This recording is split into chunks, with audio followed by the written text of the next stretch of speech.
5.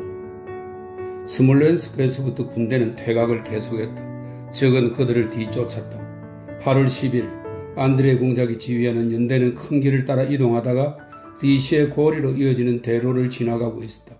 폭염과 가뭄이 3주 이상 계속되었다. 매일같이 하늘에 뭉게구름이 떠다니며 이따금 태양을 가렸다.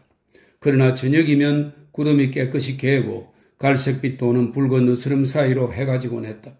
오직 충분한 이슬만이 밤마다 대지를 소생시켜 줄 뿐이었다. 그러나 아직 거두지 않은 곡식들은 가뭄에 타들어 알곡을 떨어뜨렸다. 섭지는 바짝 말랐다. 햇빛에 타버린 초원에서 먹이를 찾지 못한 가축들이 굶주림으로 울부짖었다. 밤에만 그리고 이슬이 아직 남아있는 동안 숲에서만 신선함을 느낄 수 있었다. 그러나 도로에는 군대가 지나가는 대로에서는 밤에도 심지어 숲에서조차 그런 신선함을 느낄 수 없었다. 4분의 1 아르신 이상 파헤쳐진 도로의 모래에서는 아예 이슬을 찾아볼 수도 없었다. 동이 트면 이동이 시작되었다. 수송 대열과 대포는 바퀴 축까지, 보병은 발목까지 밤에도 식지 않는 부드럽고 깝깝하고 뜨거운 흙먼지에 파묻힌 채 소리 없이 행군했다. 흙먼지 일부는 발과 바퀴에 짓 이겨지고 또 다른 일부는 공중에 떠올라 군대 위에 구름처럼 떠있다가 그 도로를 따라 행군하는 사람들과 동물들의 눈, 머리칼, 귀, 콧구멍, 특히 배 속에 달라붙었다. 태양이 높이 떠오를수록 먼지 구름도 더욱 높이 일었다. 그 미세하고 뜨거운 먼지 사이로 구름에 가려지지 않은 태양을 맨눈으로도 볼 수 있었다. 태양은 새빨갛고 커다란 공처럼 보였다. 바람도 없었다. 사람들은 움직이지 않는 대기 속에서 숨을 헐떡이며 코와 입 주위에 손수건을 동여매고 걸었다. 마을에 도착하자 모두 우물로 내달렸다. 그들은 물 때문에 싸워가면서 진흙 바닥이 드러날 정도로 물을 마셔댔다. 안드레이 공작은 한 연대를 지휘했고 그래서 연대의 조직 체제, 부하들의 복지, 명령을 접수하고 전달하는 일에 몰두했다. 스몰렌스크의 화재와 그 도시를 버린 일은 안드레이 공작으로서는 세계적인 사건이었다. 적을 향한 적개심이라는 새로운 감정이 그의 슬픔마저 잊게 만들었다. 그는 연대 업무에 전념하고 부하들과 장교들을 세심히 보살피며 다정하게 대했다. 연대 병사들은 그를 우리 공장님이라 부르며 자랑스러워하고 사랑했다. 그러나 그가 친절하고 부드럽게 대하는 사람들은 오직 자기 병사들과 티모인 등 다른 계층에 속한 완전히 새로운 사람들, 자신의 과거를 알 수도 이해할 수도 없는 사람들 뿐이었다. 예전에 알던 사람이나 참모부 사람들과 우연히 마주치기라도 하면 그 즉시 신경을 곤두세웠다.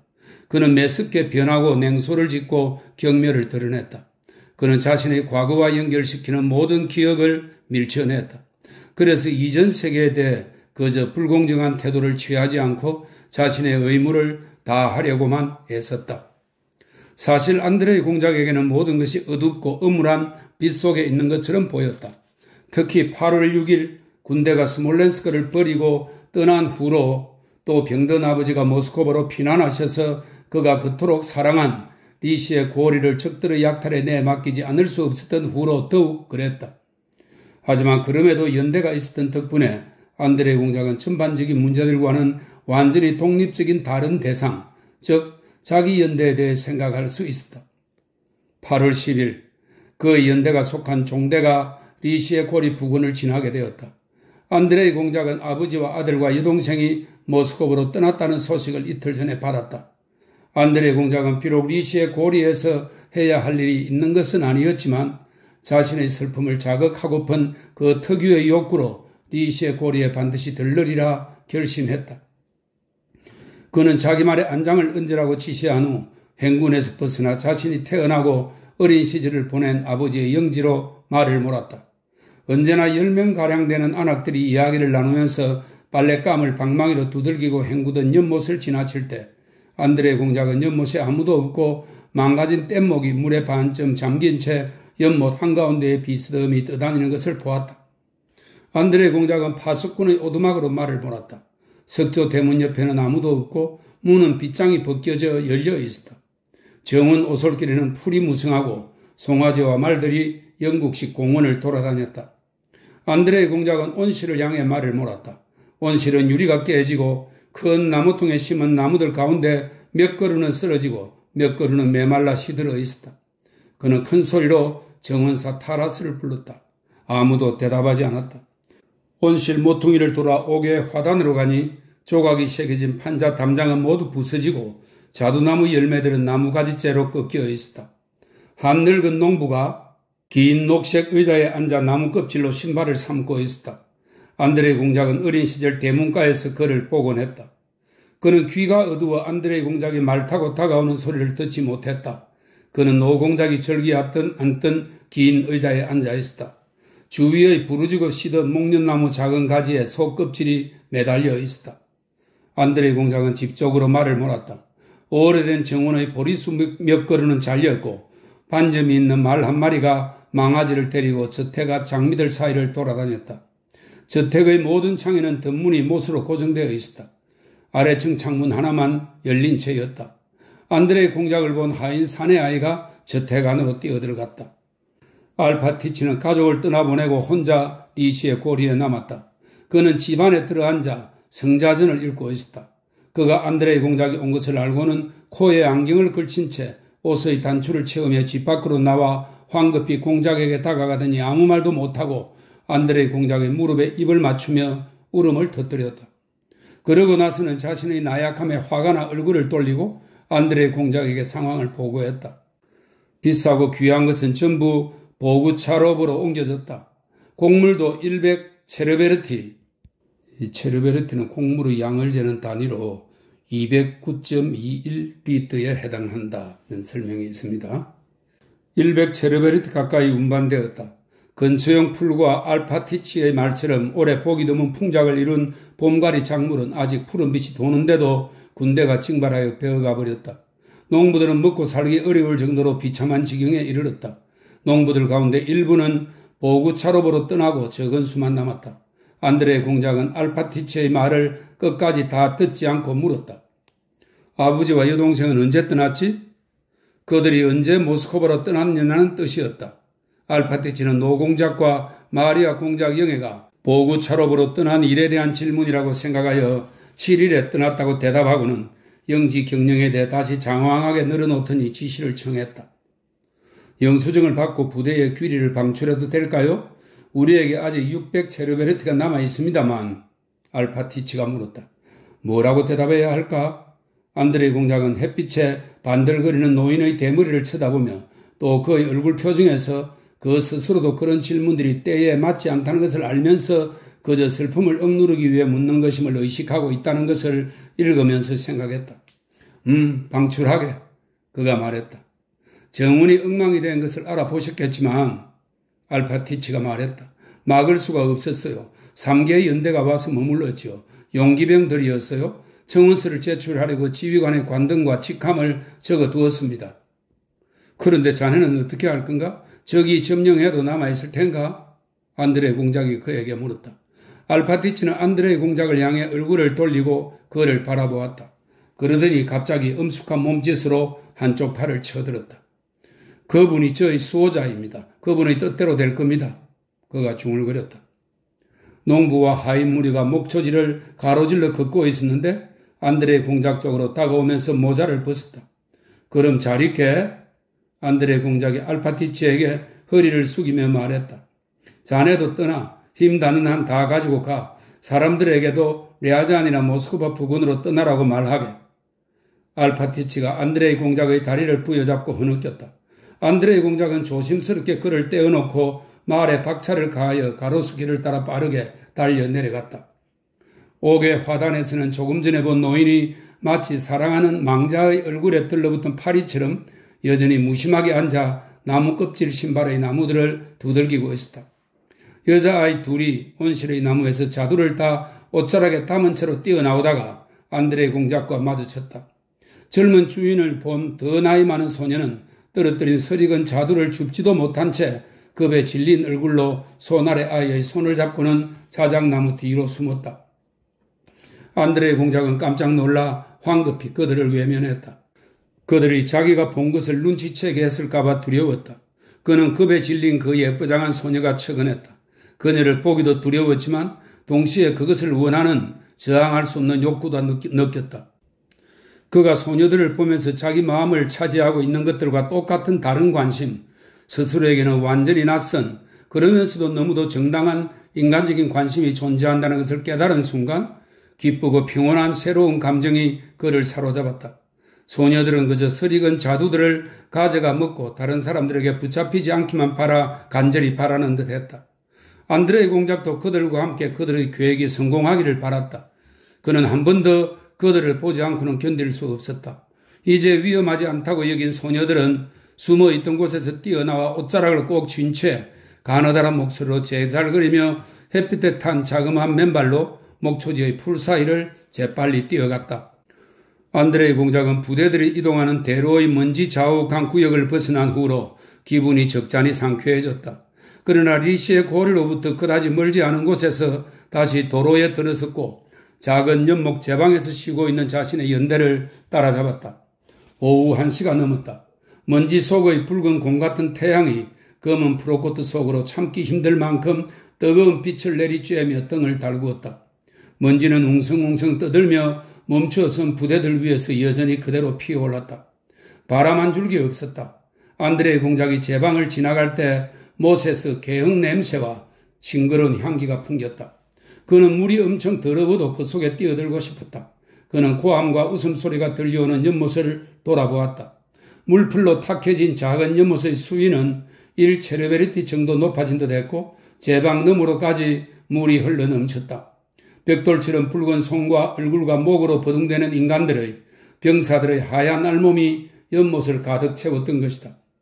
양동이를 가득 채운 붕어들처럼 하얀 인간 살덩이들이 폭소와 함성을 터뜨리며 그 더러운 웅덩이에서 버둥거렸다.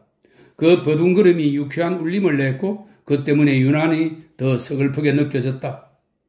제3등대 소속으로 장단지 아래 가죽끈을 여민 옅은 금발의 젊은 병사가 멋지게 내달려 물에 풍덩 뛰어들기 위해 성호를 끄며 뒤로 물러났다. 안드레 공작도 그를 알았다.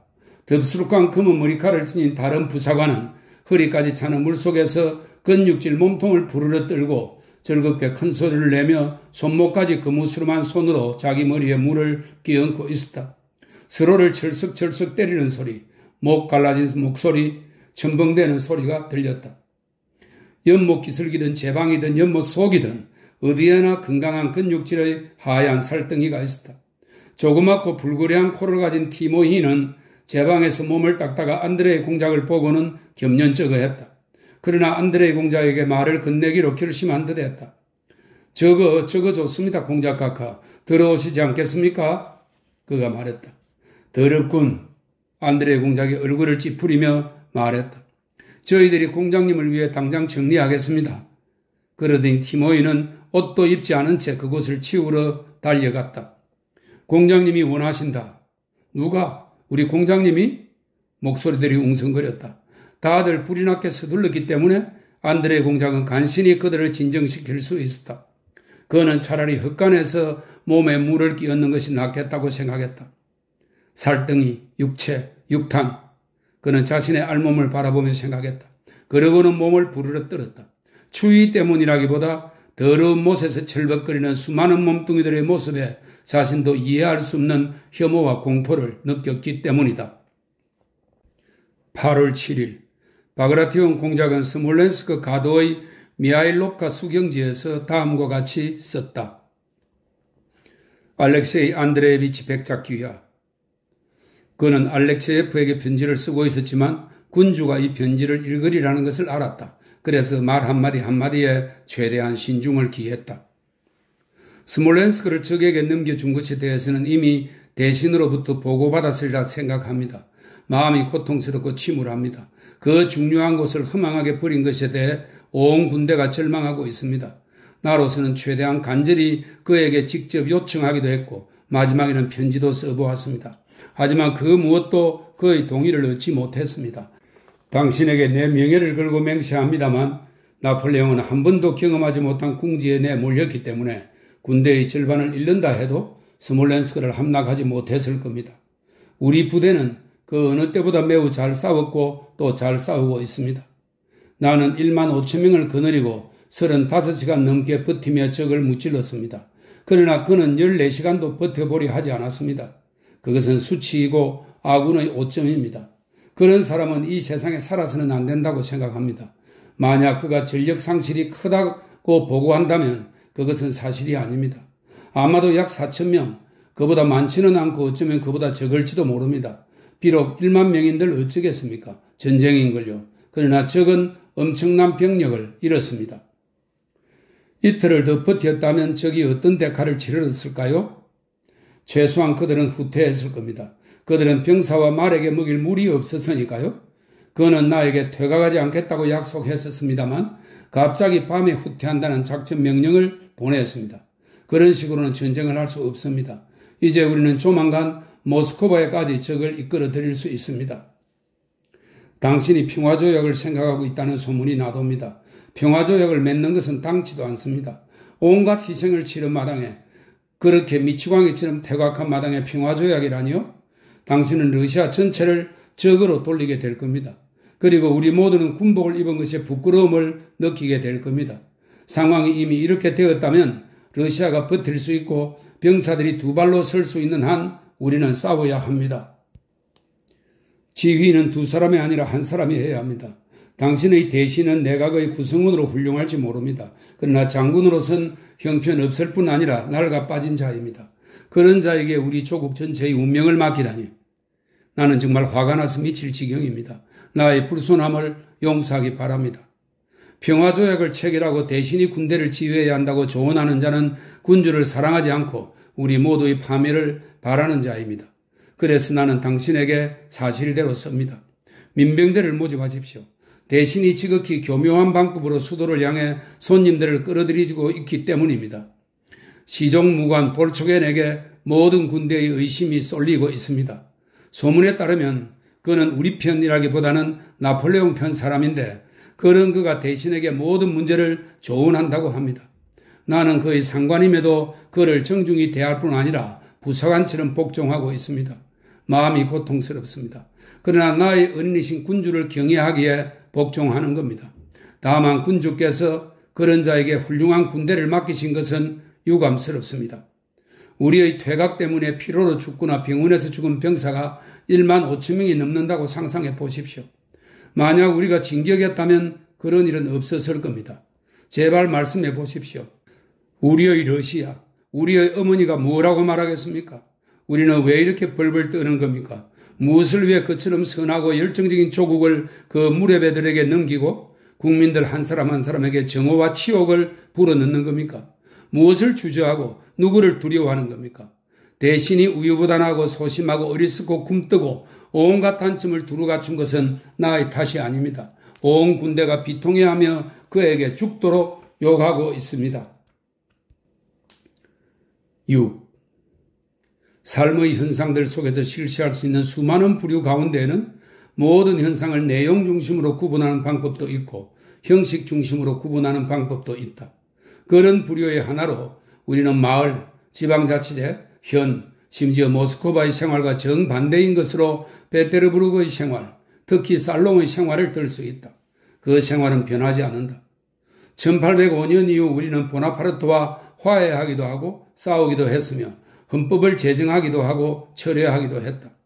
그러나 안나 파블로브나의 살롱과 엘렌의 살롱은 예전과 다름이 없었는데 하나는 7년 전, 또 하나는 5년 전과 똑같았다. 안나 파블로브나의 살롱에 모인 사람들은 여전히 보나파르트의 성공에 대해 미심쩍은 듯 말했고 그의 성공뿐 아니라 유럽 군주들이 그에게 보인 눈감아준 묵인에서도 안나 파블로브나가 그 대표자가 되는 궁정 모임에 불쾌감과 불안을 안겨주는 것이 그 유일한 목적인 사악한 업무만 볼 뿐이었다. 루만체프가 직접 참석하기도 했고 그가 대단히 총명한 여인으로 여겼던 엘렌의 살롱도 여전히 똑같았다.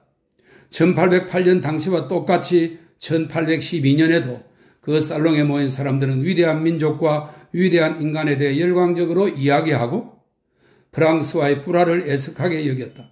엘렌의 살롱에 모인 사람들의 견해에 따르면 그러한 불화는 평화조약으로 종식되어야 했다. 최근에 군주가 군대에서 돌아온 후 서로 대리받은 이 두 살롱 모임에서 몇몇 소요가 발생하고 서로에 대한 몇몇 시위들이 있었다. 그러나 모임들의 성향은 여전히 그대로였다.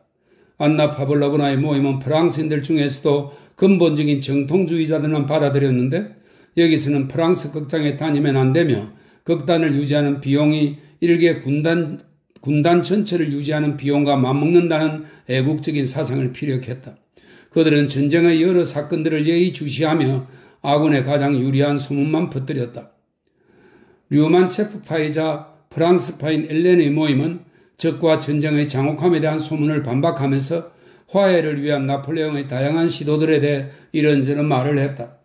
이 모임에서는 사람들이 궁정의 여러 기관들과 황태후의 후원을 받는 여학교를 가잔으로 이전할 준비를 하자며 지나치게 성급한 조치를 조언하는 사람들을 비난했다. 엘렌의 살롱에서는 전체적으로 전쟁의 모든 문제들이 매우 빠른 시일 안에 평화조약으로 종식될 공허한 시위로 생각했고 이제는 페테르부르크에 머물며 엘렌의 가족이나 다름없어진 빌리빈의 견해, 즉 문제를 해결하는 것은 화약이 아니라 화약을 발명한 사람이라는 견해가 우세했다. 이들은 빈정대는 말투로 아주 똑똑하게 비록 매우 조심스럽기는 하지만 군주의 도착과 함께 페테르부르크에 전해진 모스크바의 열광에 대해 비웃었다. 이와 반대로 안나 파블로브나의 모임에서는 그 열광에 감격하며 플루타르코스가 고대의 영웅들을 말하듯 그 열광에 대해 말했다. 여전히 중요한 직책을 맡고 있던 바실리 공작이 두 모임 사이의 연결고리가 되었다. 그는 훌륭한 벗 안나 파블로브나의 집뿐만 아니라 딸의 외교 살롱에도 드나들었다. 그는 한 진영에서 다른 진영으로 쉴 새 없이 드나들다가 종종 혼돈을 일으켜 안나 파블로브나의 살롱에서 말해야 할 것을 엘렌의 살롱에서 말하거나 그 반대로 하곤 했다. 군주가 도착한 지 얼마 되지 않아 바실리 공작은 안나 파블로브나의 살롱에서 전쟁 문제에 대한 대화를 나누었는데 바르클라이드 톨리를 혹독하게 비판하고 누구를 총사령관으로 임명할지에 대해 명확한 입장을 밝히지 않았다. 큰 덕을 가진 사람이라는 이름으로 알려진 한 손님이 이 큰 덕을 가진 사람은 프랑스의 사상가이자 철학자인 조제프 드 메스트르를 언급한 것으로 보인다는 해석이 있습니다. 큰 덕을 가진 사람이라는 이름으로 알려진 한 손님이 그날 페테르부르크 민병대의 지휘관으로 선출된 쿠투조프가 민병 모집을 위해 세무감독국에서 회의를 하는 모습을 보았다면서 대담하게도 쿠투조프야말로 모든 요구사항들을 충족시켜 줄 수 있을 거라는 가정을 조심스레 표명했다. 안나 파블로브나가 슬픈 미소를 지으며 쿠투조프는 군주에게 불쾌한 짓 외에는 아무것도 한 것이 없다고 언급했다. 내가 귀족에 의해서 말하고 또 말했습니다만 바실리 공작이 뛰어들었다. 아무도 내 말을 귀담아 듣지 않더군요. 난 그를 민병대 지휘관으로 선출하는 것을 폐하께서 마음에 내게 하지 않을 거라고 말했습니다. 하지만 사람들은 내 말을 귀담아 듣지 않았어요. 모두들 불평에 대해는 마니아라고 할까요? 그는 계속해서 말했다. 그것도 누구 앞에서죠? 모든 게 우리가 모스크바의 어리석은 열광을 원숭이처럼 흉내내고 싶어 했기 때문입니다. 순간 착각한 바실리 공작은 엘렌의 살롱에서는 모스크바의 열광을 비웃어야 하고 안나 파블로브나의 살롱에서는 그것에 감격해야 한다는 사실을 잊고 이렇게 말했다. 그러나 곧바로 말을 바로잡았다. 러시아에서 가장 늙은 장군인 쿠투초프 백작이 세무감독국에서 회의를 주재하는 게 온당한 일입니까?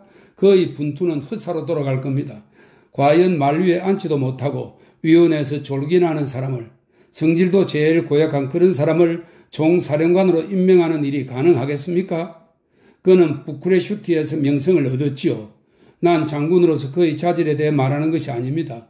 그러나 과연 이런 때에 노쇠하고 눈이 먼 사람을, 그저 장님에 불과한 사람을 임명할 수 있습니까? 눈먼 장군도 좋겠습니다요. 그 자는 아무것도 보지 못합니다. 숨바꼭질을 하듯 그는 정말 아무것도 못 본다고요. 아무도 그 말에 반박하지 않았다. 7월 24일만 해도 이 말은 전적으로 옳았다. 그러나 7월 29일 쿠투조프는 공작 자귀를 하사받았다. 공작 자귀는 사람들이 그로부터 벗어나고 싶어 한다는 것을 뜻할 수도 있었다. 따라서 바실리 공작의 판단은 여전히 옳았다. 비록 이제 그도 자신의 판단을 서둘러 말하려고 하지 않았지만 말이다. 그런데 8월 8일에 삼티코프 원수, 아락체예프, 비아즈미티노프, 로프인, 코츠베이로 구성된 위원회가 전쟁 관련 일들을 협의하기 위해 소집되었다. 위원회는 지휘권이 나뉘어 있기 때문에 패배했다는 결론을 내렸다. 그래서 위원회를 구성한 인물들은 군주의 쿠투조프에 대한 비호감을 알고 있음에도 불구하고 짧은 협의 끝에 쿠투조프를 총사령관으로 임명하는 것을 제안했다. 그리고 바로 그날 쿠투조프는 군대 및 군대가 점유한 전 지역에 정권을 행사하는 총사령관으로 임명되었다. 8월 9일 바실리 공작은 안나 파블로브나의 살롱에서 다시 큰 덕을 가진 사람과 마주쳤다. 큰 덕을 가진 사람은 마리아 페오도로브나 황태우가 후원하는 여학교 감독관으로 임명되고 싶은 염원으로 안나 파블로브나의 비위를 맞추고 있었다. 바실리 공작은 행복한 승리자, 즉 자신이 바라던 목표를 달성한 사람의 표정으로 응접실에 들어섰다. 여러분, 특보에 대해 알고 있습니까? 쿠투조프 공작이 원수가 되었습니다. 모든 불안은 이제 끝났습니다. 난 너무 행복합니다. 너무 기뻐요. 바실리 공작이 말했다. 마침내 인물이 나타났어요. 그는 응접실에 있던 이들을 의미심장하고 근엄한 눈길로 쳐다보면서 말했다. 큰 덕을 가진 사람은 직위를 얻고 싶은 바람에도 불구하고 바실리 공작에게 그의 예전 판단을 상기시켜 주지 않고는 견딜 수 없었다. 그것은 안나 파블로브나의 응접실에 방문차 온 바실리 공작에게도 이 소식을 똑같이 기쁘게 받아들인 안나 파블로브나에게도 무례한 행동이었다. 하지만 그는 참을 수 없었다. 그렇지만 그 사람은 눈이 멀었다면서요, 공장님? 큰 덕을 가진 사람이 바실리 공작에게 그의 말을 상기시키며 말했다. 헛소리입니다. 그는 충분히 잘 볼 수 있어요. 정말입니다. 바실리 공작은 헛기침을 하며 특유의 굵고 빠른 목소리로 말했다. 그는 난처한 문제들을 그렇게 해결하곤 했다. 헛소리예요. 그는 충분히 잘 볼 수 있습니다. 그는 똑같은 말을 되풀이했다. 그리고 내가 기뻐하는 이유는 그는 계속 말을 이었다. 폐하께서 그에게 전 군대와 전 지역에 대한 통솔권을 하사하셨다는 겁니다. 지금까지 단 한 번도 어느 총사령관에게도 없던 권력이죠. 그는 또 한 명의 전제군주가 되었습니다. 그는 승리에 찬 미소를 지으며 변론 지었다. 부디 그렇게 되기를 안나 파블로브나가 말했다. 아직 궁정사회의 풋내기인데다 안나 파블로브나의 비위를 맞추고 싶었던 큰 덕을 가진 사람은 이런 견해로부터 그녀의 예전 의견을 옹호하며 이렇게 말했다. 폐하께서는 쿠투조프에게 그 권력을 마지못해 내리셨다고 하더군요. 군주와 조국이 그대에게 이 영예를 수여하노라 하고 쿠투조프에게 말씀하실 때 그분은 조콩드를 읽은 아가씨처럼, 이 조콩드는 라퐁테인이 쓴 관능적인 운문 소설입니다. 그분은 조콩드를 읽은 아가씨처럼 얼굴이 새빨개졌다고 하던데요. 아마도 마음이 충분히 가지 않았나 보죠. 안나 파블로브나가 말했다. 오, 아닙니다. 아니에요. 바실리 공작이 쿠투조프를 열렬히 옹호했다. 그는 누구에게도 쿠투조프를 양보할 수 없었다. 바실리 공작의 견해로는 쿠투조프는 좋은 사람일 뿐 아니라 모든 사람이 숭배하고 있었다. 아니요. 절대 그럴 리 없습니다. 왜냐하면 폐하께서는 예전부터 그를 높이 평가하셨으니까요. 그가 말했다. 부디 쿠투조프 공작이 실군을 쥐고 어느 누구도 자기 바퀴에 막대기를 찔러넣지 못하게 해야 할 텐데요. 안나 파블로브나가 말했다. 바실리 공작은 그 어느 누구도가 누구를 뜻하는지 즉각 깨달았다. 그는 속삭이며 말했다. 난 쿠투조프가 황태자께서 군대에 머물지 않는 것을 필수 전제 조건으로 내걸었다는 걸 확실히 알고 있습니다. 그가 폐하께 뭐라고 말했는지 압니까? 그러고 나서 공작은 쿠투조프가 군주에게 했을 법한 말을 되풀이했다. 저는 그분이 잘못을 범하신다고 해도 벌을 내릴 수 없거니와 잘하신다고 해서 상을 내릴 수도 없습니다. 오, 쿠투조프 공작은 정말 매우 현명한 사람이에요. 난 오래전부터 그를 알았답니다. 심지어 이런 말도 들리던데요. 아직 궁정의 요령을 터득하지 못한 큰 덕을 가진 사람이 말했다. 공작이 폐하 또한 군대에 오지 않는 것을 필수 전제 조건으로 내걸었다고요. 그가 이 말을 하자마자 바실리 공작과 안나 파블로브나는 동시에 그를 외면하고 그 순진함에 한숨을 쉬며 서로를 쳐다보았다. 7. 페테르부르크에서 이런 일이 일어나는 동안 프랑스군은 이미 스몰렌스크를 지나 모스크바로 점점 더 접근하고 있었다. 역사가 티에르는 나폴레옹을 연구하는 다른 역사가들과 마찬가지로 자신의 영웅을 옹호하려 했으며 나폴레옹이 자기도 모르게 모스크바의 성벽에 이끌렸다고 말한다. 역사적인 사건의 설명을 한 인간의 의지에서 찾으려는 다른 역사가들이 옳다면 그 역시 옳다. 나폴레옹이 러시아 장군들의 계책으로 모스크바로 유인되었다고 주장하는 러시아 역사가들이 옳다면 그도 똑같이 옳다.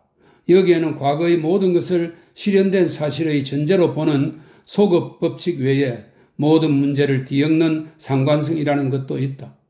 체스 게임에서 진 훌륭한 선수는 패배가 자신의 실수 때문에 벌어진 것임을 진심으로 믿으며 게임 초반에 그 실수를 찾으려 한다. 그러나 게임 전체가 지속되는 동안 자신의 행보 하나하나에 똑같은 실수가 있었다는 점, 그 행보들 가운데 단 하나도 완전하지 않았다는 점을 잊곤 했다. 그가 실수에 주의를 기울이고 그것을 알아차리는 이유는 상대방이 그것을 이용했기 때문이다. 그에 비해 전쟁이라는 게임은 얼마나 더 복잡한가.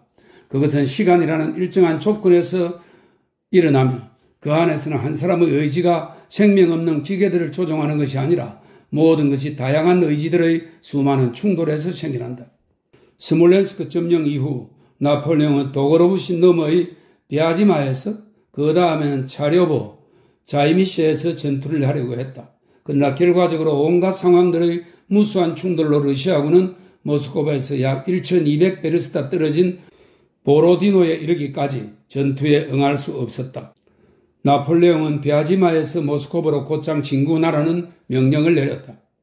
모스크바, 대제국의 아시아적인 수도, 알렉산드르의 백성들의 성스러운 도시, 중국의 탑 형식의 무수한 교회들이 있는 모스크바. 그 모스크바가 나폴레옹의 상상의 평온을 허락하지 않았다. 비아지마에서 차료보, 자이미시에로 이동하는 동안 나폴레옹은 영국식으로 꼬리를 짧게 자른 황갈색의 발이 느린 말을 올라타 근위대, 위병, 시동, 부관들을 대동하고 나아갔다. 참모장 베르티에는 기병대가 사로잡은 러시아인 포로를 신문하느라 뒤처졌다. 그는 통역관 렐로르누 디드빌과 함께 전속력으로 말을 몰아 나폴레옹을 따라잡고는 유쾌한 표정으로 말을 세웠다. 그래 어떤가? 나폴레옹이 말했다.